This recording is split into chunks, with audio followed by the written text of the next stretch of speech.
Good morning, good evening, good afternoon, and namaskar, and welcome to this special show called Pahalgam Red Line. From the serene valleys of Pahalgam to the high altitude battlefields of Tawang, India's resolve is tested again. On April 22nd, 2025, terrorists targeted innocent tourists in Pahalgam, killing 26. India responded with surgical strikes on terror camps called Operation Sindhu. But this tit for tat has stirred memories of past wars, from the decisive 1971 Indo Pak War that shaped the region to the deadly Kargil conflict of 1999. And now we'll see the scenario. We'll talk about this with Brigadier Dr. Professor J.S. Rajpurohit ji. Tonight, we have with us uh, Brigadier Dr. J.S. Rajpurohit ji, and let me introduce him a little bit.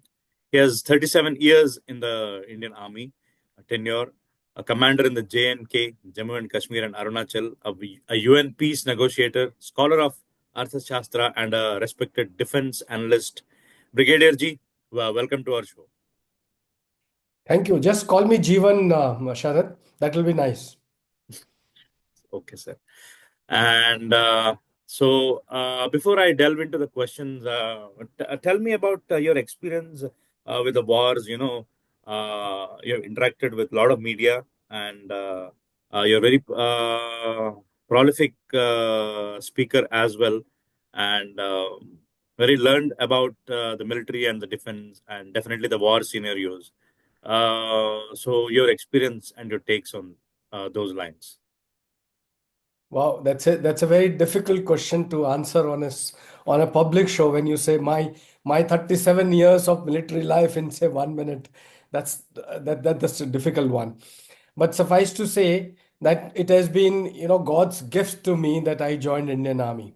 And I joined Indian Army as an infantry soldier. That means I was one of the warriors with the sword in hand and the first one to contact the enemy or the terrorist if he tried to come into our area. So this entire service of mine on the borders to serve my motherland has been simply fabulous. I'm one of those humble professional soldiers who had the personal hands-on experience with the firefights with the terrorists, firefights with the Pakistani soldiers on line of control in Siachen and elsewhere in the valley. And hence, these hands are blooded, but I'm proud of them. And I've also been lucky to serve on the Chinese border. I was on in United Nations mission. So one could see the global view of what the world is, a global view of what terrorism is, and how it is impacting us today, and what are the likely solutions. Of course, it's all come through the experience, and each experience is worth a book. So it could be number of books that we could write on. Thank you, sir. Thank you so much. And thank you so much for your service, all these 37 years and counting. So, wish, all the knowledge you have help all of us. Thank you so much, for doing this show with me at this very tough hour of the country and the world as well. So, yeah, it's. I mean, I know it's very chaotic right now. There are many conjectures, a lot of apprehensions in the air about the war. But first, sir, I want to ask this question: the brutality of the Pahalgam attack, it shocked the nation for sure. How do you assess the nature of this strike compared to past insurgencies? See, Masharad, very good question. I'd say it's a very deep planning. Any such terror attack that Pakistan plans or the terror organizations plan, they've got all the time on their side. A Correct. terrorist just can sit with a grenade or an AK for days together, waiting for that one target to appear, and he may just not fire. And when he finds, say, 10 soldiers going and a group of army vehicles going, he and his friends have to just fire and vanish. Right. And unfortunately, it is being planned from across in Pakistan. It is being supported by vested parties in India. And then these are being executed by these terrorists. So when you look at Pahalgam vis-a-vis other attacks, I Mhm. can recount any attack that has happened in the past. I'll give you a couple of examples Mhm. and how they simply correlate. You see, you take the 1991 Kalyan train bomb attack, Right. 12 killed, 12 civilians killed in India. See, can anybody just put a bomb in the train when entire civilization is moving, the police is all around? So there has to be a set of group, a set of sympathizers, set of informers, so that you very politely, very quietly, in a subtle manner, keep the bomb and just walk out. It can't be spur of the moment. Take Bombay killings, 69 killed in 1993. Take the case of Red Fort in 2000, 3 people killed. So somebody reaching the Red Fort itself is breaching our security lines. Right. Parliament attack. How can a group or a terror people reach our parliament? So there is a breach of security. There is again a set of series of sympathizers and supporters who are helping them. And we Correct. did not do anything. They hit the capital of ours, our parliament, our constitution, and we accepted it with simple criticism of the event. And all these cannot be planned, cannot be executed if they are not planned well. Correct. Fortunately, in case of Parliament, when it actually happened, our soldiers, police, everyone was very active, and they were neutralized. But we lost 7 lives. So Correct. come again, March 2003, Mumbai, 3 killed. October 2005, Delhi, series of 3 blasts, 70 people killed. How can at 3 different places in Delhi simultaneously go off without a grand planning? Correct. Then I can count on Varanasi, I can take you to Uri incident, take you to Pulwama incident, and then on to this Pahalgam incident. So when Correct. you analyze all this, I see a very, very nefarious design. And these designs are being orchestrated by their akas in Pakistan, terrorist groups, and their army, their government, and by their sympathizers in India. Mind you, in India, there's a whole gang of Jamaitis and others who sympathize with Pakistan, sympathize with the theory of terrorism on the pretext of Islam. Islam doesn't say terrorism. But on this pretext, they misuse this and misguide the young youth to cause casualties. Instead of growth and happiness, it is all bloodbath. So when you say Pahalgam, 22nd April, tourists moving up there, enjoying tourists, and sudden killing, it is not sudden. In fact, if you look into the series of incidences, even the Poniwala, Ghodewala boys, they were tutored to get majority of couples to buy saran. Meaning what? The majority couples would come and they could target the males, leave the females. So this has been a series of activities, series of nefarious killings in India. We have in the past somehow accepted this, which should not have been the case. But Pahalgam, as you said, is possibly the red line. And this red Right. line, now that the enemy has crossed, we must retaliate, and we retaliated. Sure. When you said the red line, can you elaborate for our audience, please? Very well, very well. Red line is any one feature beyond which an act is not acceptable. You do not permit your child to jump off the window, to put your hand on the gas stove. That's a red line because that life is at threat. Correct. Injury is likely to occur. You don't permit that. Correct. Similarly, in our country, to safeguard the people, to safeguard the sovereignty, to safeguard our line of control and international border, we need to draw our red line that we will not permit enemy beyond these activities. And if he does any of such activities which harms our citizens, our forces, if there are killings, we must not accept. And as I said, in the earlier past, they were accepted. We did not draw the red line. So with this incident, when our Prime Minister Mr. Narendra Modi said, छेड़ोगे तो छोड़ेंगे नहीं. जिन्होंने ये हमला किया है उन आतंकियों को और इस हमले की साजिश रचने वालों को उनकी कल्पना से भी बड़ी सजा मिलेगी. And he said Right. Operation Sindoor is the Niti hereafter. That means it's a concept that we shall follow. It's a theory that we shall execute. And this red line of Operation Sindoor now says no more terror.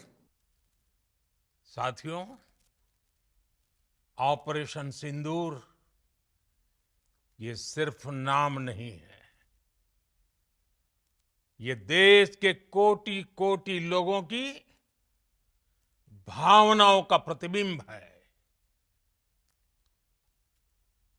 Operation सिंदूर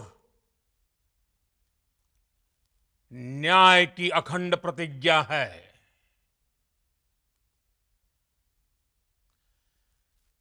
6 मई की देर रात, 7 मई की सुबह पूरी दुनिया ने इस प्रतिज्ञा को परिणाम में बदलते देखा है. भारत की सेनाओं ने पाकिस्तान में आतंक के ठिकानों पर, उनके ट्रेनिंग सेंटर्स पर सटीक प्रहार किया. आतंकियों ने सपने में भी नहीं सोचा था कि भारत इतना बड़ा फैसला ले सकता है. Correct. No more terrorist activities. And he has warned it in as many words as we know. Sure. Thank you, sir. And when you said that, all these attacks, including the Pahalgam, I mean, right from so many years of history, uh, with uh, with all the mishaps, you said that, it's not sudden, it's like a well-planned kind of a thing. And Absolutely. yeah, I mean, there's a very deep sketch inside, and like like such brutal attacks have been, well structured in the backdrop. Just wanted to ask you, I mean, are there traitors in our system? Absolutely, yes.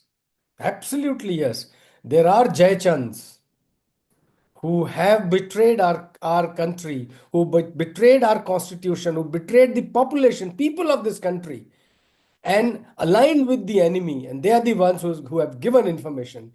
If you don't sympathize and don't harbor the terrorists, they cannot enter your country. They cannot get food, water, sustenance in the country. So in the Kashmir Valley or elsewhere, wherever you saw the blast, there have to be people within the country who are helping them in executing the physical part of the attack. I'll Right. go into the deeper aspects.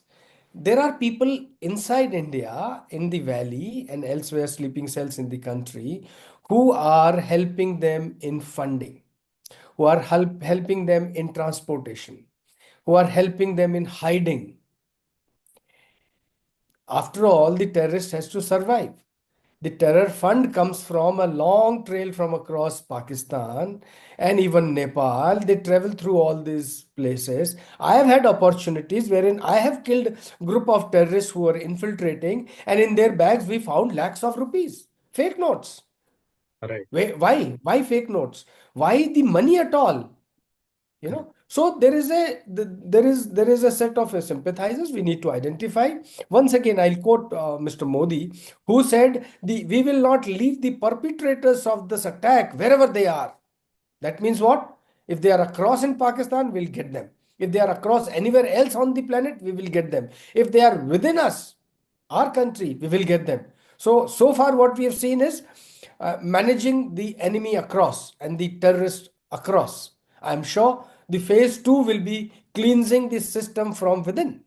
And when Correct. that happens, we'll be able to tackle this. So, I mean, everybody is saying that the revered Prime Minister Narendra Modi is by far the most powerful leader India has ever seen in its history. So what is your take on that? Every leader is a powerful leader. Every leader has a charisma. Every leader has got the constitutional power. Now, beyond the constitutional and the legal powers that any one of us have, anyone in the authority have, he has also got the same. At the start of it, just think, why does insurgency start? Insurgency starts because of poor governance. When a set of population do not get their basic rights to roti, kapda, and makan, they rise against the system. So that is what happened in Northeast. That is what happened elsewhere in the country. But the case of J&K is slightly different, where it was motivated from across. Mhm. So, so the governance is the basic issue, and then the policy as such. So what we have seen in Narendra Modi is a resolve to sort out this challenge. In 1971, when Mrs. Indira Gandhi took the decision of going into Bangladesh, that was a great decision. Iron Lady. I really admire the way she took that decision. Go back in the history. Sardar Vallabhbhai Patel, at the time of partition, he got even the worst of states who didn't want to join India, persuaded them to join. What trait of leadership! Wonderful. So leaders have existed all along. Anybody who has used his charisma, uses personal power, uses constitutional power for the benefit of the organization, benefit of the country, too good. And Mr. Modi has made it loud and clear. He has taken that risk of accepting losses. We were, as it is, incurring losses because of these terror incidents. So he says, okay, let's have it. If I fire and you want to fire back, please fire back. Yeah, we'll manage. He says there's a nuclear bluff. We will see that. And the world has realized that, oh, this can be done. So that's the great power Mr. Modi has exhibited. And he has definitely come up as a very, very strong leader who has a conviction that India must rise. And if along with him, all of us have this conviction, we are sure to rise. And the Naya Bharat or the new India is set to rise. I'm so happy that growth is, multifarious, all fronts. Right. Thank you, sir. Uh, did the decision of Mahatma Gandhi ji to like the partition of India and Pakistan is it being questioned now? Like, are all these things the consequence of the partition? Yes, of course. Of course. Very strongly, yes. I strongly disbelieve in the theory of the two nation theory, what British created. They did that in Israel and Gaza. They tried that here. So Israel and Palestine and Gaza, they were created in two different areas and administered with two sets of people with two sets of beliefs. The same thing they tried here in India. It miserably failed. Jinnah Saab, what he tried with a separate Pakistan and controlling both east and west states of India, East Pakistan, West Pakistan, and ultimately what happened? Pakistan could not manage and Bangladesh was created. So, unless you have a very clear delineated one set of geographical area with you, and you may have a very strong boundary with the convictions on both sides that you will maintain a very good relations. This very concept of birth of Pakistan was on very fragile, illogical thought. All countries have all religions. So why have two countries, Pakistan and India, based on two different religions? Especially when India would have so many Muslims living in India after partition. If it was based on religion, all 100% Muslims should have gone there. It didn't happen. So the very, very fundamental policy I find is flawed. And that is exactly the reason why Pakistan is failing today. Correct. And coming to, we'll come back to some more questions. Definitely we'll go into Operation Sindoor and many others because we are making this a very comprehensive interaction today. Uh, you are actually discarding many myths and misconceptions. This can also be called a Mythbuster also. but definitely we'll talk more Perfect. about. Oh, Good one. we'll Yes, definitely. yes. I agree with you. We need to, now it's a new India, and we must bust all myths that we have inherited during Mughals time, Islam time, British time. We must get out of it. We must get rid of them. And we must resurge as original Indians.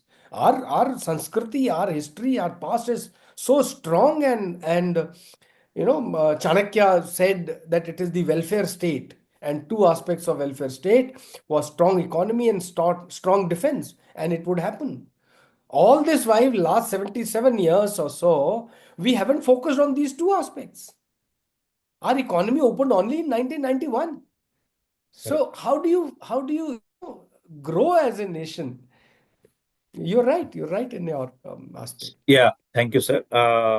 And also coming back to with their epithets like POK, like Pak occupied Kashmir and things, that particular aspect, Kashmir being, uh, you know, the most surreal place on the planet, the most beautiful scenic place, but yet uh, harboring a lot of darkness with it because of terrorist attacks and terrorists dwelling there and stuff, making Kashmir their abode, and things like that. Uh, why is Kashmir the most coveted uh, for Pakistan? More than Pakistan, Kashmir is our head. Correct. If you go into the history of Kashmir, it was created by Rishi Kashyap. All our sages, saints, sadhus, gurus, they went to Himalayas to meditate. Majority of our shastras, they were created there. So you can imagine the piousness of that area, and then what you said, serene environment brings you the godly things in. So it is very, very close to our Sanskriti, very close to our hearts, all our Indians. It was again the nefarious designs of Pakistan and supported by the British that the Kashmir was divided. And when India-Pakistan divide took place, the division was very clear. The Kashmir had to come to us, and Kashmir is one state which includes the present-day Kashmir that is with us, and the Kashmir which has been forcibly occupied by Pakistan. The millennial generation may say that why forcibly, we've always seen POK there. But Correct. no, POK was never with Pakistan. It is with the Kabilis attack, with their forces attack in 1947 that they came inside. My own unit was there in 1947 in Muzaffarabad area, and we had to fight the Pakistani army that time. And since we did not have much of the forces, the Maharaja of Hari Singh, who sent our forces there, we had to fight a withdrawing battle. And that's how they came right up to Srinagar. If Correct. we had continued to be there, the entire POK would have been ours. Correct. And instead of getting back the POK forcibly, Nehruji went to United Nations with a complaint. So with an enemy who has come and forcibly occupied your area, you need to fight back and take your area back strategically, physically, forcibly, and not just give it to Pakistan and go to UN and cry. He did Correct. that, and we are still crying. If I wish this had not done. Right, right, right, right. Coming to our next question, targeting, because now we spoke about Kashmir, targeting tourists on religious grounds. Is this escalation a new pattern or continuation of Pakistan-backed terror or terrorism? You're very right. You're very right. It's a new beginning. It's a very, very new beginning. When I was in Valley and operating against the terrorist, and even today, till short of Pahalgam, when our forces are operating, we only had the terrorist versus the Indian armed forces. Correct, At times, they did civilian killings also, but correct, majority of the time, they attacked the armed forces. Right. And now that economy was prospering, India was on a growth curve, and that was the time when Vice President of America, he was in India. JD Vance was India on a visit, and tariff war between US and China was very strongly on, and US and the entire world, companies were flocking in India for their business instead of going to China. In such a time, if China and Pakistan could destabilize India, that would be in their favor. So what do? They could take another action against the Indian armed forces in Kashmir, or they could do something new. So this something new, Hindu-Muslim issues which had come up in Bangladesh, come up in India also. Some of our own people, they also were party to it. So when this came in, identifying the tourist based on religion and then killing him is a new beginning, new norm, which was not there in the past. And therefore, we have to be cautious that this Hindu Muslim divide in the country is being brought as a concept through terrorism. And Correct. as a result, you see so much of Hindu Muslim riots going on in the country. This has always been. Hindu Muslim riots have been always on right from beginning. But a terrorist killing somebody after asking religion has not happened elsewhere in the country in the past. This is a new norm that they're starting, and we had to say that we will accept it, or we draw the red line and say no more suffering based on religious lines. And therefore, this division of Hindu Musliman, asking whether you are a Hindu, recite a kalma, and then kill at point blank range is Correct. most criminal. Correct. Thank you, sir. Before I get into the Operation Sindoor and so many other things, about war and all, people are kind of taken aback and also taken that they are terror struck for sure. I mean, what is going to happen? And there are a lot of things like mock drills and all. But before that, I wanted to ask you. I mean, after the Pahalgam attack, how well prepared is our current security apparatus to anticipate and prevent such attacks? To absolutely stop such things or prevent our people, our civilians, and per se, definitely our Indian army and the defense. Uh, Wow. so That's that a we can great question safeguard again. the entire country. Yeah, that's a great question. I must remind you that the task of Indian Armed Forces is to protect the nation, protect the sovereignty of the nation. Correct. How do you protect? How do you protect your own home, your own family? You build a wall around your house, you keep a stick in your house, and maybe if you want to keep a gun, you keep a gun to protect your house. You don't use your gun, of course, but if there is a threat, you must. So we in the army say, if you train well during peacetime, you will not bleed in war. Okay. So that's the motto that we follow. And if you train well during peacetime, when there is no war, everything is hunky dory, you learn to shoot well, you learn to train well, you do your teamwork well, you understand the geography of each area, you understand the entire settings of how terrorism works, how it at international level we think and strategize, and how at local level we execute strongly. So this particular training is 24 by 7. We don't Mhm. have to start a training afresh, so Correct. called. And therefore, at any point of time, if there is an attack anywhere, we are ready to go. If it was a Mumbai attack, our NSG commandos took off within half an hour. In Kashmir, when we are operating, as it is, the scenario is not very good, and therefore the people who are there, both civilians and the army, civil people, of course, you still cannot rely on them because large number of sympathizers are there, but you need to identify who are those sympathizers, and if there is a likely terror attack, you exactly know which all areas would be likely targets, because those sympathizers will help. And therefore, at any point of time when there is no terror attack, we keep working, our intelligence keeps working, we keep our radars open, we keep the surveillance open, we keep moving our troops, keep identifying who's right and who's wrong, because it's so difficult to identify. If you know that Kashmiris put on firan is a robe that they put on. It's a warm Okay. robe, and in Okay. winters they keep a kangadi also inside. Okay. So when you put on a firan, or the Muslim women when they put on burqa, you don't know who's inside. Correct.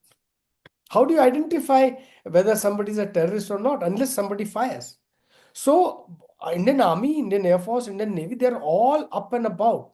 Should anything happen, we're ready to act. And therefore, training is the essence that we succeed in war, that we succeed against the terrorists.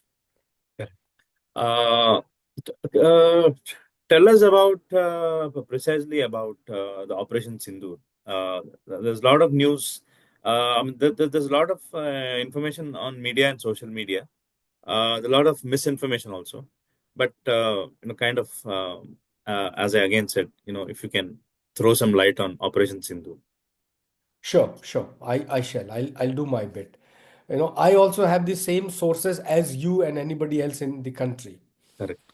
I do not have access to the confidential information now that I am a veteran. I do not have access and I do not wish to get into the confidential aspects of it. Also, the Right. armed forces are well capable of managing them.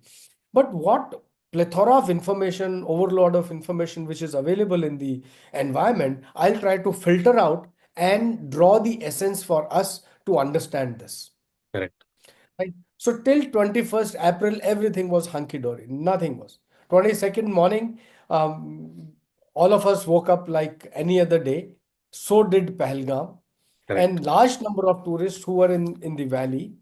And the tourism has actually picked up with this April onwards, with everything going so well. There were thousands of tourists in the valley. And Baisaran is next to about 4-5 kilometers from Pahalgam. It's a beautiful meadow, and the large number of meadows all across. Wherever the stream is coming, you find an open ground. That's heaven. It's such lovely environment. Right. So you could actually enjoy anywhere. But Correct. Baisaran is one place which has been developed as a tourist spot. You could either walk up to that place or take a pony to that place. There's no road to that place, Mhm. and go and stay for a day, stay for 2-3 days, and fall back.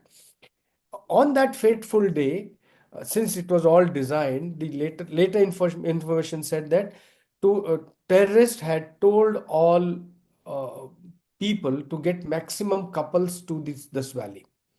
This information came out through a lady Mhm. eyewitness who said that the Ghodewala was persuading them that couples should go up, couples should go up. Okay. So the why? The question is why? If she has been told, many more such families would have been told. If Mhm. they are being told, majority couples would have gone up. Even Correct. if it is 20 to 30% success rate and 20 to 30% couples go up, so out of 500, if 20% go, there are adequate number of couples available in that area. And exactly what happened. So when that was happened, again, you see the details of activity as it happened. And when everyone was enjoying, not in the afternoon, came these terrorists, identified the groups, ask them who's who, get into different groups, ladies and children on one side, men on one side, and they started asking those stupid questions of what religion do you belong to, cite a kalma, and then point blank shoot them. So when such a shooting takes place, a civil tourist does not know. They've only heard a bullet flying in the movie on Correct. a screen. They've not seen bullet flying close to them around because we all live in civil areas and bullet is not part of our life. So when they heard those bullet shots, they initially they all would be in shock. They wouldn't even know कि bullet चल गया है. Mhm. It was only when bullet hit somebody and somebody fell down and died on the spot that the lady or wife would realize, ki, oh, something wrong has happened. And by the time she realizes that this bullet has hurt her husband, he's already no more. And by the time she reacts to it, the terrorist moves to another set of people. And as a Mhm. result, it was mayhem. It was mayhem. And when some people who knew that when firing takes place, this is the kind of incidents, this is the kind of environment. So they shouted, run away from this place. That's how people started running away from that place. A lot of people hid themselves under the cover of where the slopes were. And as a result, a lot of people were saved also. In fact, some of the locals, like one Ghodewala, he attempted to snatch the rifle from a terrorist. Uh-huh. So that was a great job that he did. What a brave action by him. Right. Correct. In the bargain, he lost his life. But Right. that was we I really salute that young Kashmiri boy who had that feeling that I must save these tourists, and he was not with the terrorist theme. In any case, by that time the loss was there, and as the eyewitnesses revealed, in about 20 odd minutes, when the army and police they heard the bullets when we were in the valley, and if there is a bullet fired, my that subconscious wakes me up. You say, "Oh, bullet sound, something wrong," and you attempt to identify what is it. And Correct. army moves on. So within about 15-20 minutes, the army columns were in the area around, and they came and comforted people and said, "Don't worry, whatever has happened hereafter, we will take charge." And that incident was over in no time. We lost these 26 people uh, within no time, and thereafter it is all getting them back, a recovery phase. And then when the news went to the valley, people started canceling their trips. People, all of them went home. Additional flights were added on, additional trains were applied, so that people could move back from valley. So this one incident, and I've seen such incidences elsewhere also, whether they are fired on the Indian army convoys, they fired at times on civilians, Uh-huh. and the incident lasts not more than a couple of minutes, Minutes. but the Right. impact, Impact. impact lasts very long. That's exactly what happened there. Yeah, it's close to a month now, and we're still facing the aftermath. And Operation Sindoor was a measured but firm response. And from a military standpoint, how critical is such a precision? How critical is such precision in maintaining strategic advantage, sir? Yeah, sure. See, in the normal case, Mhm. if cognizance by Mr. Modi was not taken, if he had not said that we will take revenge, he Mhm. cancelled his trip to Saudi Arabia. He Mhm. came back to India. He announced that we will not leave the perpetrators. Right. So that was the resolve that came in. In normal case, the army would have come in, we would have carried out search and destroy operations like what is going on in Shopia and yesterday's killings in Avantipura, Tral Right. area of Pulwama. Uh, Total 6 terrorists have been killed yesterday in last 48 hours. Right. And we would have continued with such kind of searches and control the situation. But resolved by Mr. Modi that we will take revenge. And he told in no uncertain terms to Pakistan that we will not leave the perpetrators. And sure enough, the hackles went up, the tentacles went up, and And he kept his Pakistan word. was worried. And we said Indus Water Treaty cancelled. So these are very serious signals for any adversary of yours when you say such a thing. That means something's going to happen. Though he did not say anything, our forces did not do anything.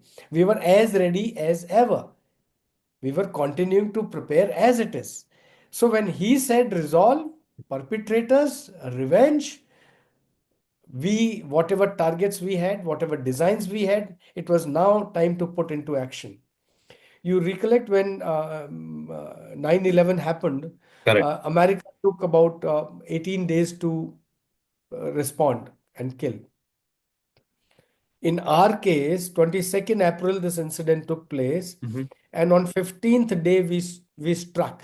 Within the country, a lot of opposition parties and others started creating Allabulla and said, this is the 13th day, Tehrvi as we call it, Tehrvi of our tourists who were killed brutally. And on 15th day, we struck. When we struck, no one knew. See, the surprise element maintained. I'm sure the people have now, in the hindsight, realized that it was all surprise. That we said for 48 hours exercise by the Indian Air Force, then we will do the mock drills, blackouts, and all that. So entire world thought that India will be same. We will talk and criticize and take no action. But in Correct. the hindsight, they knew that something can happen because we'd done it earlier in Pulwama. And this time again, something could happen. And sure enough, 6, 7 night was mayhem for the terrorist organizations and the way we hit. brought in the immediate impact, immediate results. Thank you, sir. And how about we did some surgical strikes before as well, India. How is this one different from the previous ones? Now, just to give a perspective of how we are evolving.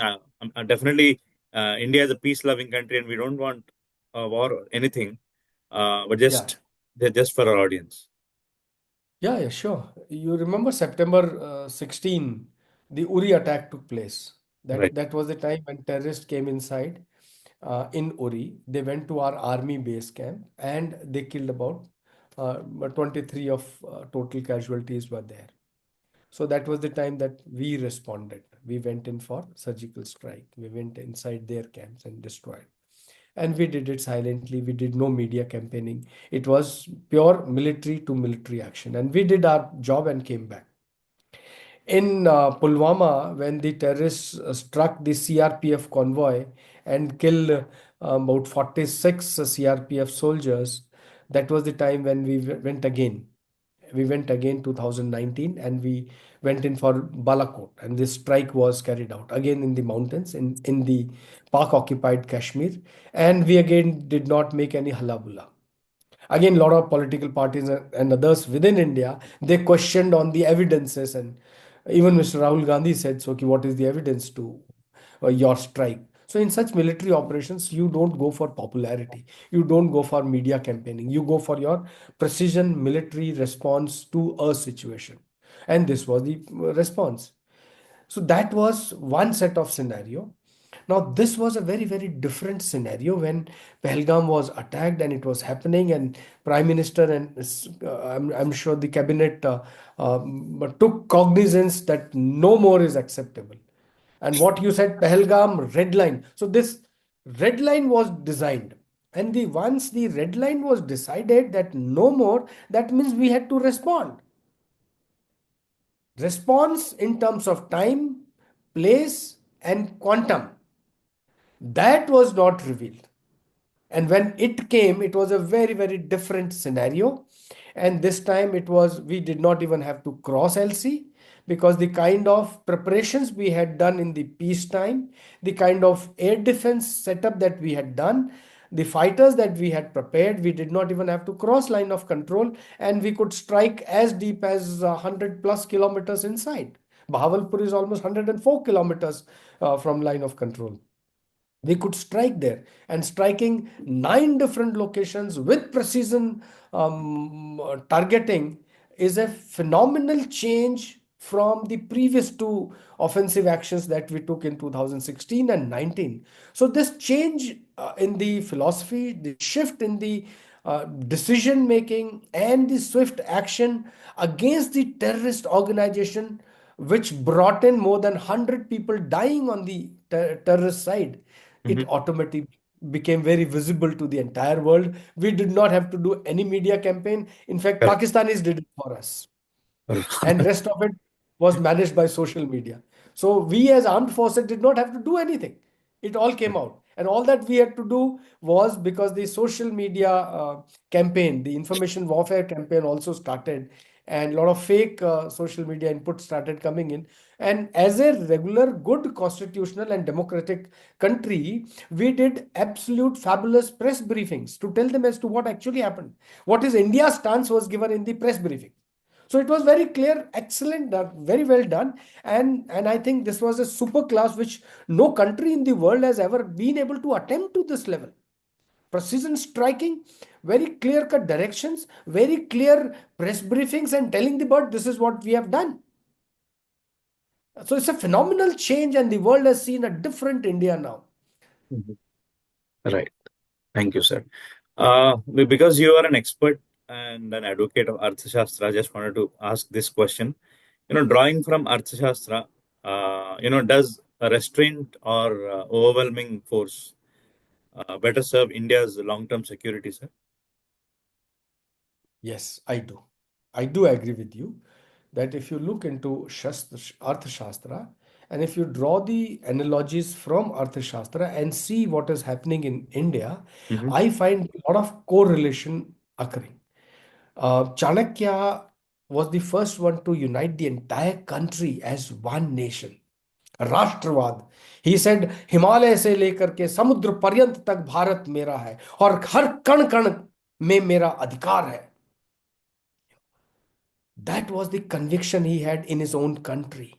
And the kind of incidences occurring in our country in the present context, we were finding that they were seeds of dissension by our own people inside and incited by people from outside.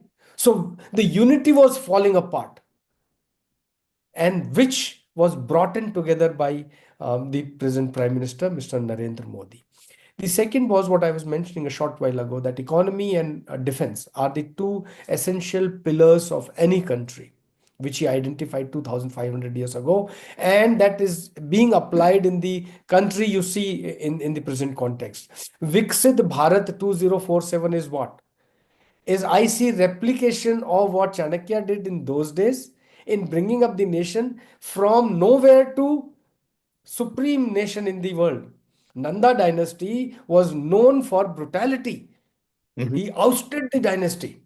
He created a new king, took 12 years in training and organizing the entire country. So, in his one lifetime, he could recreate a country from zero to the hero level. Right. I find a similar thing happening now, that we were always strong armed forces, but they had to be given cutting edge technology. We had to be at par with the world pass, which has come in. We were doing it on our own, gradually, slowly, but the dynamism brought by Mr. Modi was fabulous. And only the gap was that our weapons were not tested. So Pakistan and the terrorists gave us this opportunity to test our weapons, Correct. and they stood very strong, and we could show it to them. That was part one. Part two is economy. If you are safe, you can prosper. If you are not safe, anybody would come and slap you and take your money away. Correct. Thought your economy. So he said, be safe first and then grow your economy. And that second focus is economy. And you say whether it is Make in India scheme or entrepreneurship that is growing up, and the encouragement that is being given by the present dispensation is fabulous. And no wonder India from say 10th ranking in economy has come to 5th place, 4th place, and sure enough, in short time we would The be first the place. second, the third largest economy. Right. So that is what we are attempting at, and that is what they've been able to bring about. So when I correlate Arthashastra with today's context, unity of the nation, which Prime Minister also mentioned in his speech on 12th of May, that unity of the nation is most important. साथियों, आज भारत की ताकत सिर्फ हमारे हथियार ही नहीं है, बल्कि हमारी एकता भी है.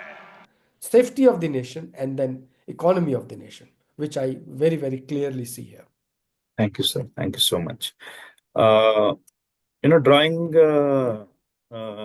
from the history, like Indo-Pak War in 1971, kind of with that seeming victory which happened, and it gave birth to Bangladesh, and also the Kargil War in 1999. Definitely, it was very brutal, and had a lot of casualties, but successful defense. So, how has India's military evolved since then in terms of intelligence and preparedness and even awareness? Wow, tremendous, tremendous. 180 degree. Also, I say 360 degrees turn. What we were in 1971 is not what we are today. So Right. in 1971, we barely had nets. We barely had our armed forces and the armored corps and the entire forces. Army, Navy, and Air Force were not coordinated. Our attacks went individually into all this, and then we coordinated only on the ground. And that coordination was well executed, and we got the victory.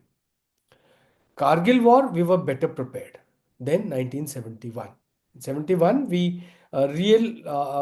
test was our soldiering, our generalship, and the political leadership. When all these three combined together, we could give the impact. We could get the Okay. victory. We could divide Pakistan into two halves, and Bangladesh came about. When came Kargil, President Musharraf, or his designs we could not identify beforehand. Right. So the major lacuna that we found was information gap. And information and intelligence is the essence, is the fundamental to any success in war. And if you look back again, Chanakya, he created a network of spies. The secret services was so strong that he exactly knew who's doing what and when. And if you know what is your adversary likely to do, you can prepare better. So in case of Kargil, we did not know that before the snow melted, and there were a lot of winter vacated posts. Winter vacated posts means that every time when the winter sets in, September, October, every year, the snow starts falling, and there are certain posts which are untenable during winters. The snow would be very high, the movement up and down would not be possible. So the common understanding between India and Pakistan is that we withdraw from that post for winters. And Mhm. as and when snow melts, we again go up in April, May, and so on. Correct. In case of Kargil, these winter vacated posts we vacated. Pakistan said vacated, but they did not. Mhm. And in the early April of March, April of 99, they came up and occupied these posts. And not only theirs, they came on our posts and occupied our posts. So it was intrusion, very clear intrusion into line of control of ours, which was identified only once we started sending our recce patrols, if the routes are open, if the snow is melted, so that we can start sending our troops. It was when we realized that Lieutenant Kalia was shot for Rajput. And for a couple of days, we did not even know where is his team. So then we realized that, oh, it is not Captain Kalia's fault. It is the enemy who's come and occupied. So this particular gap was there. And then, of course, the strong and struggled battle to win back all those heights that we all are aware. We lost almost 571 soldiers. Mhm. Was made supreme sacrifice. But then we got our positions back. Now, take the case now. Now it's absolutely different. That time we did not cross line of control. Our helicopters and aircrafts did not cross, and as a result, Pakistan air defense, which was very strong, shot down one each of them. And we accepted that, and okay, that Pakistan has withdrawn, US intervened, Pakistan went back, we got our heights back, and the Kargil was over. Kargil Review Committee brought out large number of such issues, which have been rectified now. And as a result of Kargil Review Committee, as a result of ongoing modernization, this time when the opportunity came, one, we could read the entire battle very clearly, transparency of the battlefield, from satellite to R-on radars to battlefield surveillance systems. We knew enemy exactly what he is doing. One, if you know what enemy is doing, you can hit him wherever he is. The second aspect was execution of the task. The downing of the enemy radars and his air defense system was fantastic. It was it was so well taken so that his air defense wall was broken, and our air defense wall was so strong that we did not permit the enemy aircrafts to come in, enemy drones and missiles to come in. We could take a pot shot at them Correct. and defend our country. So this was a major difference. We did not have to send our troops physically across the line Correct. of control to attack. We did not have to send our aircrafts across. We are capable of sending and striking anywhere. That's a Yeah. different matter altogether. But So, we are so capable today that we could achieve our objectives very comfortably. When I say comfortably, it was not easy. Everything had to be coordinated. The risk was always there. When Pakistan struck Jammu Udhampur area, it was a dastardly attack by the missiles and the drones, but our defense system did the great job. Now, how did it happen? That's mhm. the glory and story from Kargil to Pahalgam and Operation Sindhu. So that is great change. modernization, and effectiveness. Yes. Yeah. On that, I will rephrase my question here. You know, when you spoke about the drone strike and things, Pakistan's drone and missile strike after Operation Sindoor, it suggests a shift in their war tactics also. And is this the onset of hybrid or fourth generation warfare? Yes, yes, you're right. You And see, how is this scene evolving right now? yeah, yeah, good, very nice. I think this is one question where we can analyze the international scenario as well. Yeah. You see the war between Armenia and Azerbaijan. Hmm. It's almost 1 decade war from 1990 to 2000 and even beyond. Yes. And suddenly, in the war in 2000 plus and later, that Azerbaijan was defeated by Armenia every time. Correct. Armenia was supported by Russia. Azerbaijan is a smaller country, so it was defeated every time. But this time when war took place, um, the Azerbaijanis were given radars and the drones by Turkey, Mhm. Bayraktar radar. So this Bayraktar drone went up, identified the Armenian tanks, Armenian troops, and directed the guns to fire at them. So the Bayraktar drones could direct the fire onto the enemy. Azerbaijanis did not have to do anything, and the war was won by Azerbaijan. The truce had to be negotiated. So major shift in the concept of warfare. Right. What happened between Russia and Ukraine, we have seen hundreds of drones attacking Correct. either from both sides, and the system preventing the air defense system shooting the drones down. Hmm. You see the case of Israel Iron Dome and the firing of drones and missiles by everyone else, including Iran. And the accuracy was almost 99% of shooting down the enemy drones and the enemy missiles.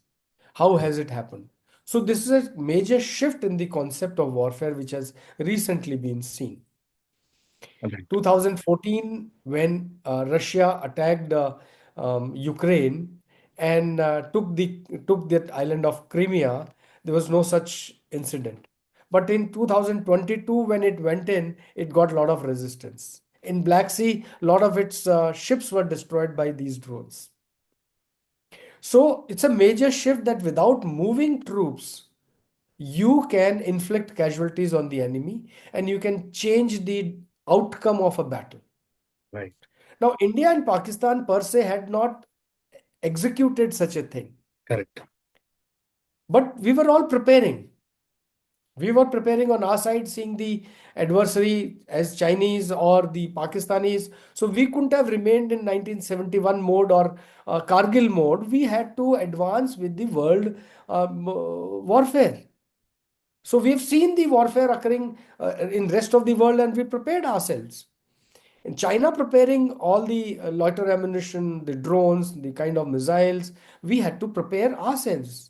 Though there was no war, but we had to prepare ourselves, and we don't Correct. have to declare what we have or what we don't have.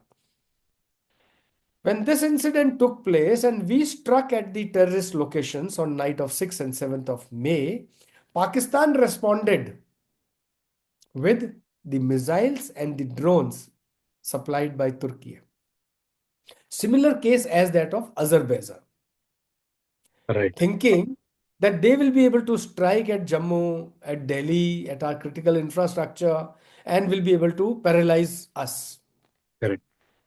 They did not realize that we were equally prepared. So when they fired on 7th daytime and night of 7th, 8th, and 8th, 9th May, they shot on 8th night, they shot almost 300, 400 drones and missiles across, right from north to south, Kashmir to Bhuj.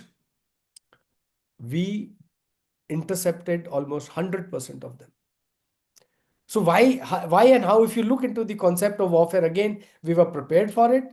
Whether they knew or not, I do not know. But when we struck back and when we intercepted, things were out and open. They knew that we are ready and we will cause devastation. But it is a different story that even after telling Pakistan that please don't do, we don't want to escalate, Pakistan tried to escalate, and that's how his air defense assets were destroyed, his air bases were destroyed. Thank you. Major shift. Thank you, sir. So what can be the challenges with these new technologies? Oh, of course. The major challenges. The first challenge is creation of these designs. The new technology has to be designed.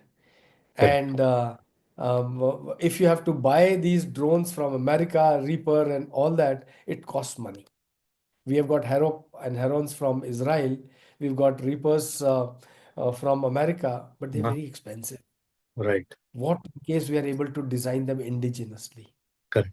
And beautifully, when this time came, we had large number of firms available in the country who were manufacturing these drones. Yesterday itself, I was watching a news, and Sky Spencer. There's a company in Bangalore, Mm-hmm. Sky Striker.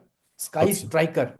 A small drone which has a range of about 100 kilometers. Mm-hmm. It carries a payload about 5 to 10 kgs, and Mm-hmm. it can just navigate into any objective, any target without Mm-hmm. being detected by radar. So what a fabulous Correct. innovation. So And this technology that too with innovation has precision. grown And that too with absolutely precision. very precision, because it's a small radar with just a small drone with 5 to 10 kg of explosive. Correct. It does not have any radar signature. So a radar signature catches on to aircrafts and missiles which give a lot of radar signature. It's a very small drone, goes as per the navigation, gives no direction. It has got loitering ammunition. It identifies the enemy radar and homes onto this. Nobody on earth can then stop it. And such are the precision striking drones that we have developed. Our indigenous development has done tremendous. All our major corporates, be it Tata, Reliance, Mahindras, everyone, they are now chipping in with this kind of new technology. And by now we have exported almost 20 billion worth of defense weapons and equipment across the world. So when it comes to our own use, why not? We will use it to smash the enemy and tether them away. So that's a major change, technology. The second is preparing, training on the technology. The preparation of the technology, manufacturing is one part of the industry. Use of the technology is by the forces. So Correct. in order to prepare for it, you have to train yourself. That means Mhm. soldiers have to be trained in understanding the technology, in employment of the technology, and then executing when the time comes. And we could do this very, very effectively. And that's Thank exactly what, whether we bought Rafales or Mirages and Sukhois, our forces are adequately prepared to manage the entire equipment. INS Vikrant, we are able to manage the entire set. So that's the beauty of it. Buying, stroke creating and innovating in our country, training on this, and when the time comes, delivering. We could do that. So that's a major shift in the philosophy itself. Thank you. Uh, we'll go into a little bit about Operation Sindoor and war or peace or the conjectures right now. But I wanted to ask you just something came to my mind right now. That when we talk about the drones again, it's we are moving towards because these things have been possible because of modern technology and also getting closer to artificial intelligence. What is the role of AI uh, in defense, sir? Tremendous role all over. The entire world is fearing that AI will replace the man. That means all jobs will be lost. If AI can do the job that a man is doing, I think defense forces should be the first one to use it, Correct. because it is the soldier who faces the wrath. Who dies first in a battle? It is the Correct. soldier who faces the bullet. So instead of a man or a soldier facing the bullet, if I can use a robot, if I can use AI, if I can create walls so that enemy is prevented from attacking on us, we can create weapons which can go and attack the enemy, and all that is possible by artificial intelligence. Then seeking intelligence, when there is a battlefield, you must understand that if this is the borderline, on the other side is the enemy, this side is us, and if we have to go for an offensive, firstly I must know the entire area, see the entire area. AI has made it possible for us to see the entire Pakistan, Right. entire China. So now if you can see the entire area and you can identify and pinpoint your targets, our job becomes easy. AI does that. And having seen the battlefield, you should have the weapon to launch. Who does it? AI helps you in doing it. Precision shooting is possible by AI. And when actually you launch and destroy the target, who helps you? AI helps you. And AI also helps you in the information campaign, electronic warfare, cyber warfare, space warfare. These are the fields, big names that I'm taking, but when you actually apply, you can seek information and deny information to the enemy using AI. All the fake images and videos that you're seeing being created by Pakistan is created by AI. So similarly, what we are doing is using the AI to prevent misinformation campaign by the enemy. We are using the electronic warfare to prevent the enemy from preventing us from using our weapons and equipment. So AI has got a major role to play. And there's an urgent need for us to understand the artificial intelligence, understand the methodology by which we can use it for defending our country and destroying the adversary. And thirdly, use it in the specifically in the Army, Navy, Air Force, and all other agencies which are supporting the war, intelligence agencies, IB, and all that. Everyone is impacted by the AI and the national policy on this, and creation of an AI asset or an organization would do a great job for the country. So through your platform, I would recommend to the government that please have an AI department of AI. There are already departments being worked out. And to this side, a lot of work is being done. But I say have a department of AI, have a minister of AI, and focus the entire AI into the industry and the defense forces. If we do it in defense forces, we are sure to retain our sovereignty and we are sure to destroy the enemy. Thank you. Thank you, sir. Thank you so much. Definitely, I'm very sure the government of India will listen to your appeal. I'm just going to your intro. You have commanded troops in Jammu and Kashmir and Arunachal Pradesh, and you served as a deputy general officer commanding Jammu Kashmir. And coming to you were as well a peace negotiated in the United Nations. So that brings me to the topic of international relations.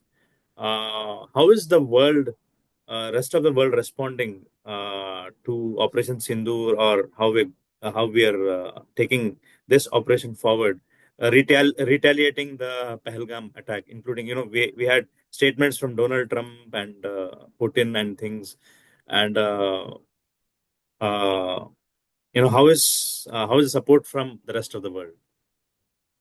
Right. Once again, war is won by your forces. The battle, or if I should say, battle is won by your forces, and war is won by diplomacy. Right. No outcome of the battle is through the application of force.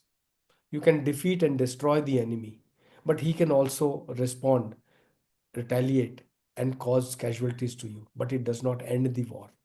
In case you have to end the war in your favor, you have to sit across on the table and then do it and say, okay, hereafter we will maintain peace.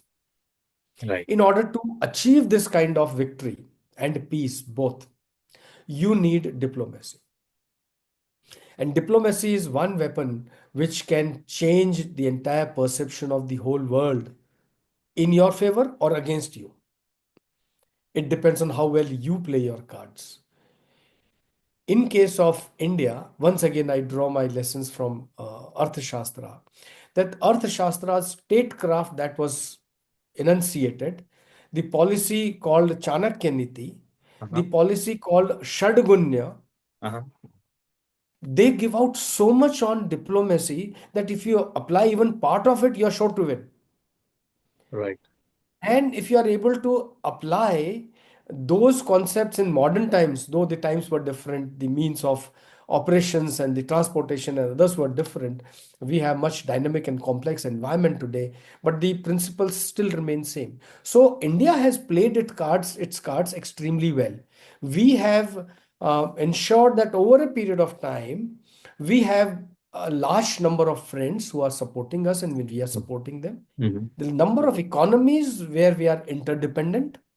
And in terms of diplomacy, even before the war began or Pahalgam attack took place, we took the case to the United Nations, we explained it to the whole world. And you see the kind of statement given by our foreign minister on 7th May after the attack. So he said, we have taken the revenge. We have no intention of escalation. It is on Pakistan to take a call. So, such a clear message that we wanted to destroy the terrorists, we have done that, and our objective is achieved. Mm-hmm. Now, it's for Pakistan to make sure that it doesn't escalate. It Correct. was a bad thing that Pakistan attempted to escalate and again suffered heavily. But Mm-hmm. by those statements and the diplomacy, and he spoke to n number of countries and explained to them as to what India did and why did we do it. Mm-hmm. And the entire world was with us, except China and Turkey. The entire rest of the world is still with us. The Right. United Nations is with us. So uh, the diplomacy and the foreign policy plays a major role in shaping perceptions of the entire world in your favor. And when you have to negotiate the outcome of the war on the table, it is in your favor. So whether it is Indus Water Treaty, or the diplomacy by talking to everyone, or intervention of the United States, though Trump made his statements that he negotiated, and yesterday he has denied it again. So he's been doing this U-turn, and we need to know about this. But what Marco Rubio, the Secretary of Defense, said is that Pakistan, he spoke to both the countries and he said, take a call. It was Pakistan who came down on the knees and said he started begging, please let us negotiate and come on the terms. His DGMO spoke to our DGMO. So when you look at the diplomacy, foreign policy, it has got so much to give to the outcome of the entire war.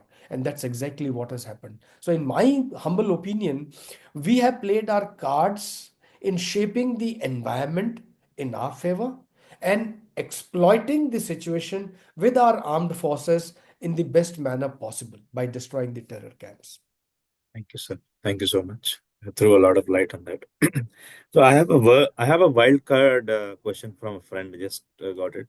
He asking, Baba Vanga's 2025 prophecy about global war has stirred debate. How do such prophecies affect public and military morale? Good. Public, maybe yes. Military will continue to do its role. We don't work on prophecies. The Correct. military does not work on assumption, presumption. He said so, she said so, he did so. No. Correct. Military works on very clear focus of maintaining the sovereignty of the country. If all the Indians can sleep peacefully every night, that's my role. That's the role of the Indian Armed Forces, to protect our brethren wherever they are, within the country or outside the country.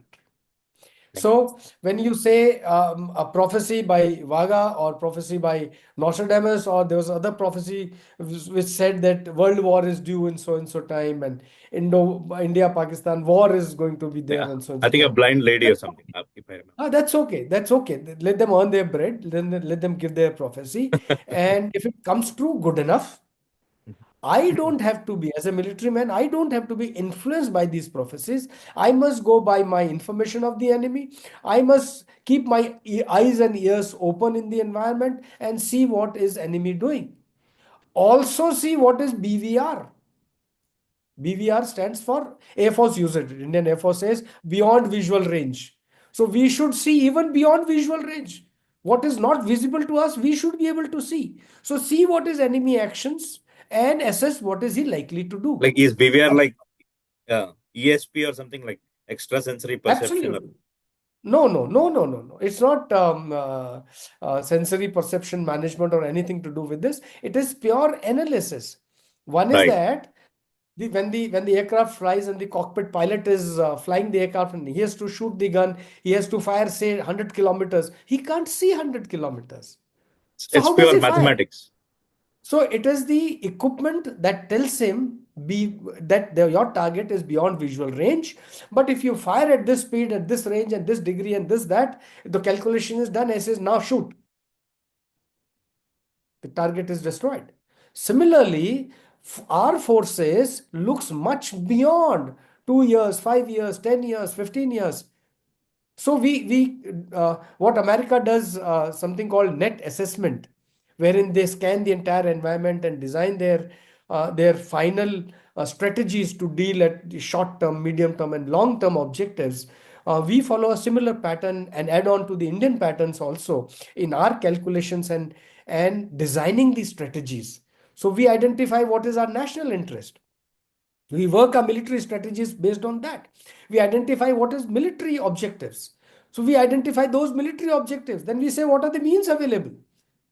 We carry out the entire assessment to identify the entire process in a very, very logical, sequential manner and understand the complexities which are humanly possible to identify and others which we can't identify, the machine identifies, the AI identifies, and take all calculations in mind before taking a decision. The prophecies comes from whatever godly or individual capability as extrasensory perception. We accept them as such, be good, and they may the prophecies be in our favor. I'll pray to God Almighty on that, but I will rely on my own assessment, calculations, and judge the enemy and shoot to kill. Correct. Thank you. Thank you, sir. Again, for throwing light on this area. Another question I just got, they asking, can back channel diplomacy still prevent escalation, or is this a prelude to open conflict? Yeah, that's again a good question.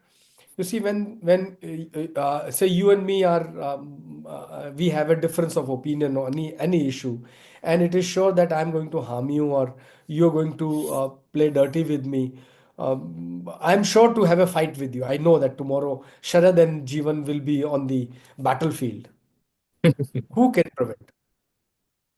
Either your mom or my mom, your wife or my wife. Right. So somebody says, hey, it's not in your good favor. Don't do that. So what do we do? Okay, let's sit down and talk. Why is it not good or what is good for me? What is good for Sharad? And we identify ways and means to do that. And then they tell him, my mom tells me, hey, Jeevan, this is your pros and cons and this is for Sharad. Just think it over. So then it is for me and Sharad to take a call that tomorrow shall we fight or not. Right. Track 2 diplomacy is something like this, that two nations are likely to be at war, or Right. the tensions or the relations are going bad. What do you do? So you call a wise man, you call a saint, you call a sage, you call learned people, you call experts, you call defense experts, you call economy experts, and so on. So when you call these experts and sit with them and say, talk, okay, India, Pakistan, what are the options? India, China, what are the options? So you do the review of the situation, you analyze what are the options available, and you say, okay, possibly we can do one, two, three, four. Mhm. So both the sides from say Pakistan and India or China and India, we sit together and talk, the wise people, Right. learned people, the experts. So So is there a these experts, possibility to talk right now, or how are the the how's the situation? possibilities always exist. Right. Possibilities are never done. It is the attitude that is the problem. So if you and me have an attitude of resolving the issue, the terrorism would die tomorrow. But the Correct. entire attitude and the aim of Pakistan is nefarious. And that is why it is continuing. So Right. track 2 diplomacy will succeed where the two sides are willing to cooperate, willing Mhm. to bring in the peace, and then apply this. So that's where it would succeed. A lot of places it has succeeded. and a lot of places it has failed. So hope that such track two diplomacies continue to work behind the screen. They always are, always as it is on, and we could more formalize them and use them for the good of the humanity in the world, good of all Thank you, the sir. people. Thank you. So with these kind of when you spoke about the attitude of government of Pakistan or the military and the terrorists from there, uh, is it not affecting the civilians of Pakistan? Uh, while the heads of the country are taking wrong decisions. Oh, of course. There are two aspects that you made a mention. That actions by the country's civilians, the thought process of the civilians and actions by the heads of the government. So, if the action is by the head of the government and it is wrong, bad for people, the country is bound to suffer. Right. If heads of the government sit together, say all party meeting or cabinet committee for security CCS or National Security Council of us NSCS, they sit together and take a conscious call on defense of the nation. It's a very serious matter. You can't shoo it away. You can't leave it to these normal public people. So it's a very serious matter, designed and thought and planned and executed by the people who are experts at the job. So it is the responsibility of the government to ensure that they take right decisions for good of the organization, good of the nation. As regards the civil population, they are the citizens, netizens, good people. If there are bad people who are supporting the enemy, they need to be sorted out, and there are n number of acts, legal methods by which you can sort them out. But in general, public is not even aware what is NSCS doing. I'm very sure 90% of people would not know the full form of NSCS or full form of CCS. 70% of our people still live in villages. Majority of people are still struggling to get on board with a good life. So Correct. in such a case where civilians are, they do not know it and they do not need to know also. Correct. To be honest, they don't need to know. Security is my job, my problem, I'll manage it. So the NSA is there, defense minister is there, foreign minister is there, the three forces are there. Excuse me. And the CCS sits and takes decisions wherever required. All party meeting is organized and they together take a call. Together, they are the representatives of the people. And it is their responsibility that you take very strong and good decision in favor of the nation. Thank you. Thank you. Thank you. Thank you so much, sir. And uh, yeah, can you throw light on, there was this ceasefire declared between India and Pakistan. I think it was on May 10th, and there are so many conjectures around ceasefire. Like, are we going to have war, or is it halted for a while? You know, and what are the necessary measures for the citizens of India, that the denizens of India, if war is declared. I know there was A mock couple of drills and so many things which actually happened everywhere, but as a armed forces personnel, please give your golden nuggets, please. golden, I do not know, but nuggets, yes, definitely yes. Whatever I have is visible. I am son of Ma Bharti, and I'll continue to be a very strong son before being a soldier or a defense expert. That's a separate matter. But you put large number of questions together. I'll attempt to simplify. You said ceasefire, implications of ceasefire. How do you prevent ceasefire? What is the way forward, and so on. So let me attempt to put them all together. You see, when by 10th of May, there had been two sets of incursions by Pakistan on Hmm. 8th night and 9th night, wherein Pakistan attacked our Air Force bases. They attacked with drones and all, 8th, 9th night, Right. with Right. almost 300, 400 drones. 9th night, he again from Valley to Bhuj, he attempted.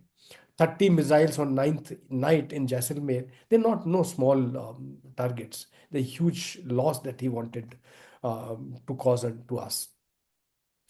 When he attempted this, we also played our cards. And when we destroyed on the first night their camps, second night their air defense assets, and the third night their bases. So 11 Air Force bases destroyed. More than 9 locations of their air defense assets, including Lahore, Sialkot, Gujranwala, etc., destroyed. So now Pakistan did not know what to do. Both Chinese and the Turkey weapons and missiles failed. Their drones, their missiles, PL-15 and all failed. Pakistan was sure that now we are going to get them. That is when he came down to knees and started begging for talks. So his DGMO on 10th requested for a talk with our DGMO. Right. Major General Kashif Abdullah is Pakistani DGMO, and our DGMO Lieutenant General Rajiv Ghai. Finally, they spoke on 10th evening and they said कि Pakistan asked for ceasefire, भाई अभी मत मारो, enough is enough. बहुत पिटाई हो गया. So our side, having taken a conscious decision, took a conscious decision as a nation to call for ceasefire. It was not an individual decision, it was not an army decision or so on. It was a national decision to bring in ceasefire. So the ceasefire was effected by 5 o'clock, 5 p.m. in the evening on 10th of May. And by about 8:30, the enemy fired almost 200 drones. Ceasefire violation. Imagine. So we had to again strike back to tell him, partner, you are dhurt, you are dusht, you are badmash enemy. You must not be trusted. You need to be sorted out. And we sorted them out right and proper. So by 11th morning, they realized that it is not going to happen. So they said, okay, we will have midnight again. The Prime Minister of Pakistan went on air. He pleaded, thanked everybody for bringing in the peace. So this ceasefire was effected on the night of 10th of May after the violation by Pakistan. And from 11th onwards, the ceasefire is going on. But you see, on 12th, they were to again meet and say effectiveness of the ceasefire. And by 12th, again, these things were reasserted and there were regular press conferences, 2 press conferences continuously by DGMOs from our side gave out everything about the ceasefire. But what became more evident to me and the one that liked was what I spoke, that speaking on the diplomatic manner and talking on the table for negotiations. When Prime Minister said Operation Sindoor hereafter is our niti, that means we will respond very strongly at the time and place of our choosing. And he says terror and talks cannot go together, terror and trade cannot go together, and blood and water cannot flow together. So it was very clear message to Pakistan. Said we will talk to Pakistan only on 2 aspects: finish terrorism, number 1, and vacate Pakistan occupied Kashmir. If these are the only 2 things that we will talk about, otherwise there's no communication with Pakistan that we want to have. Then he conveyed to the world community also that, look, these are the 2 aspects we will talk to Pakistan on and nothing else. And we are very clear about the focus. So what has happened from 6th to 10th was the fight. And 10th onwards, the peace process started, which I said has to be on table. And then 12th, Prime Minister addressed the entire nation. 13th, he went to Adampur Air Base, the air base which Pakistan claimed to have destroyed. He went to that very place to convey to the entire world that Adampur is safe and sound and we are strong.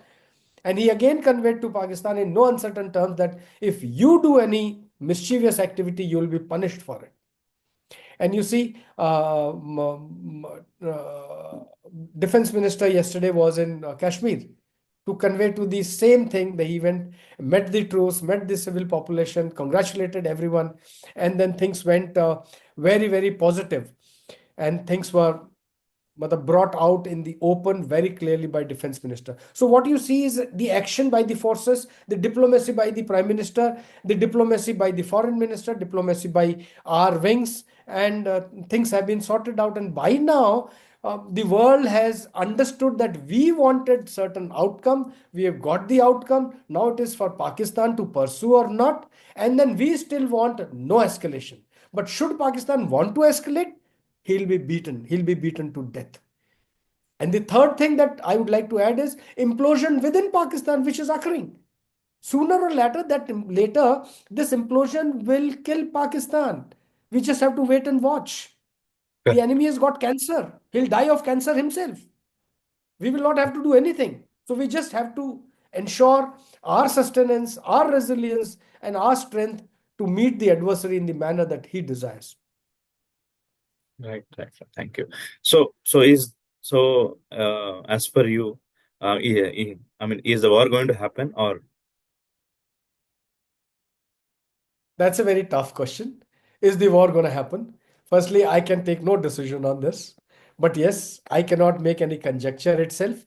What I would convey is that, again, the assessment part, understanding the entire gambit, and then doing our own little analysis to understand whether war will be there or not. The first part is war is never good for anybody. Correct. So is it for Pakistan and us. Yes. We avoided going into war every time there was a situation given by Pakistan. And these n number of incidences that I quoted, Pakistan gave us enough opportunity to go for war. We did not go for war. You remember, even in 65 and 71, we did not cancel the Indus Water Treaty. So it was so much of resilience that we maintained. Don't do it, don't do it. Ultimately, जब पाप का घड़ा भर जाता है तो ईश्वर भी सजा देता है. Right. And I think Pakistan called for its own destruction by going in for Pahalgam attack.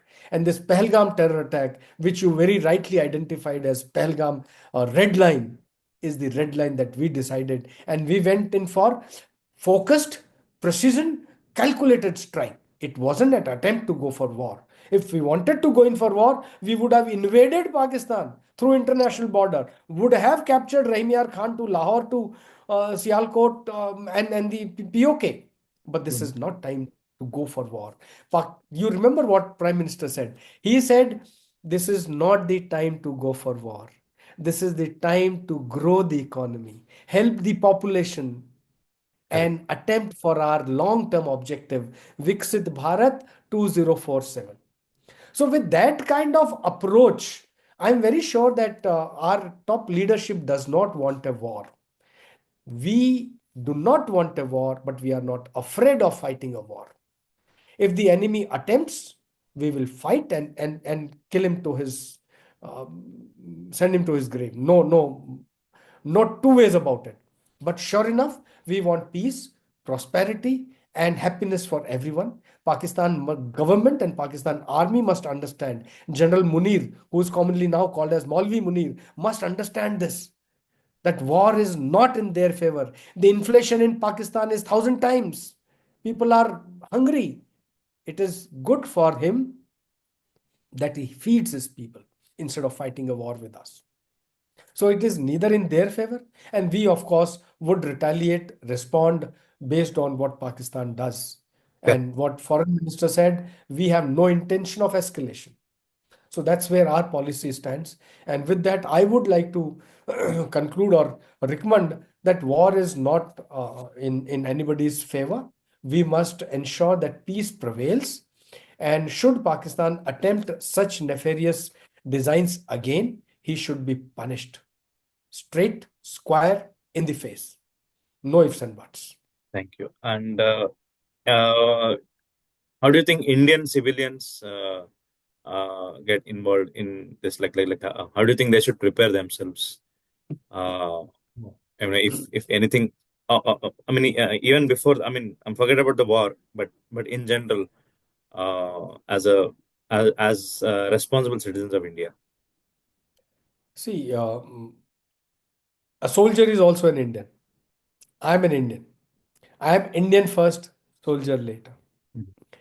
But having been in armed forces, my role is changed to protecting the nation. Mhm. As an Indian civil person, as a citizen of the nation, it is our responsibility that we ensure our full support in protection of the nation and in growth of the nation.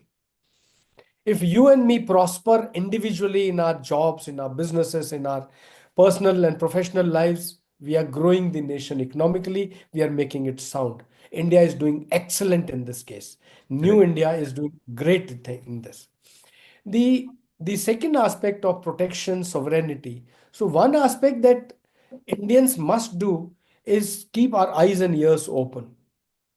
It is again my humble submission to all my brothers and sisters in India that keep your eyes and ears open. There are sleeping cells of enemy in each town. There are agencies operating from within India, carrying out a mass social media campaigning, carrying out identifying the targets, identifying the loopholes, identifying people who need to be eliminated. They will eliminate some of us. They will do all this. So enemy is doing it. All the previous blasts and all that. See, it is because of all these reasons. So we have to be very, very careful. And if you find slightest of suspicion on anybody, we must report it. We must report it, and there are n number of means to report such people very quietly without coming into public. So that is one responsibility that we owe it to our nation, we owe it to our safety, we owe it to our own next generation. It's a very strong responsibility that all of us have. Second is protection of all of us from enemy fire. Now that the enemy has the capability of striking any city in Correct. the country, his long range missiles can reach Delhi, can reach Mumbai. Therefore, we need to have our protective gear with us. We need to prepare like Israelis, have our own bunkers, and rehearse these activities in schools, colleges, and psychologically prepare ourselves that we can be attacked anytime in future. Correct. Therefore, psychological preparation, preparation of bunkers, maintaining some sustenance, rations and medical kit, etc. We must maintain at home So so that if that's something important right now. happens, that's very important, and we all must do it. In the border areas, we do it strongly. I've Mhm. seen it in Arispura, Jammu, right up on top along the LOC, that we have bunkers in the villages Correct. because the priest prevailed for last 30 years, so these bunkers have not been maintained. So we need to Correct. continue to focus on them. We need to maintain them and be prepared for this stupid, foolish enemy who can do anything at any time. So we At have to be any. very careful. The Right. third aspect is, so one I said is every nation is responsible for giving the information. Two, we said we need to be psychologically prepared. Three, I've said physical preparation in terms of bunkers and maintaining the reserve ration, medicine, etc. And the fourth aspect that I must convey to everyone is be careful and understand what is nuclear warfare. Correct. Again, the enemy has the nuke, uh, and if he strikes, there will be devastation. There will be enormous devastation. And I'm sure neither India nor the entire world wants this kind of devastation. Knowing the enemy, he is foolish. Right. He may not even be able to manage the nuclear missile. There were even fears that some terrorist organization can take over some of these missiles, fire against us or anywhere. So we need to be aware and learn about what is nuclear warhead, how will it strike, what will happen, and how do we protect ourselves. So if we can work on these four aspects, I think we shall be very well protected and be safe. Thank you, sir. Thank you so much. We discussed a lot about Pahalgam Red Line and beyond, actually. And thank you so much for your time. Actually, I mean, you discussed so much at length. It was a very comprehensive interaction. In conclusion, and before leaving, please give your message to my manatv International audience. Firstly, I must compliment you, Sharad, that you've taken this initiative to speak to me. And I call upon uh, other television organizations like yours to interact with the academia, interact with the business people, interact with defense people, and spread the awareness. Awareness is the key to success. Chanakya did it 2,500 years ago against Alexander, attacked by Alexander. You remember that? Yes. And he was prevented from entering India. So we have to prevent enemy from entering India and causing any kind of harm to us. So awareness is the key. So all of us must take up this campaign. As person, I run a very small organization called Vision That Matters, wherein I vow to myself that I'll create 1 million leaders. So in the youth and the employees and men and women of our nation, I must create a leader in him or in her. And if I can do that, job is done. So I go around the country talking about these issues, conduct workshops, tell people more and more about it. And through your television, I said, yeah, please join my hands, strengthen me, and our vision of creating leaders in India must become a very strong resolve. So should we. So Mana TV has taken a great step. I must compliment you for doing this. And you have an international presence, not only in India, Yes. but you Mana have TV. presence It's called across the Mana TV globe. International. Yes. Mana TV International is doing a great job. I would love to collaborate and do more for spreading this awareness. That Sure, is sir. more important. We have to take the humanity to the highest level of welfare. If we can do it through your good hands, your Mana TV, wonderful. That will be a great support.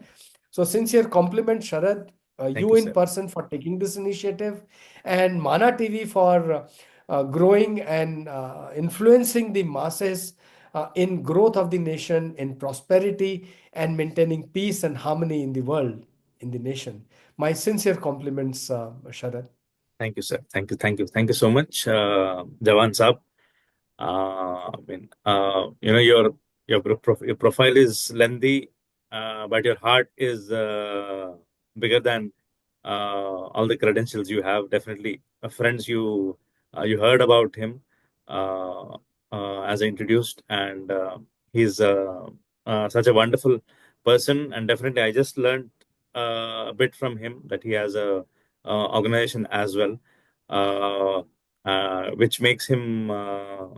I mean, I have a newfound respect for you, sir. Congratulations for all the great service you have done, you're doing right now, and you will be doing in the future. My best wishes, and our best wishes from all the team and fraternity of Mana TV International. More power to you, sir. So friends, that was Brigadier Raj Purohit ji, as I call him, Jawan Saab. And thank you for your insights and your service, sir. So we discussed a lot about Pahalgam Red Line and how to protect ourselves, about India, and about how we are growing economically, and how we as civilians can also be responsible denizens, and many facts. And you can go back to the whole podcast and comment on uh, the email that is crawling on the screen. So would love to know more from you guys as well, how you liked this podcast. And hopefully we'll come back with Brigadier Rajpurohit ji and discuss more. And So that's all for today. And I sign off with peace in heart. This is your favorite host, Sharat Pasumarthy.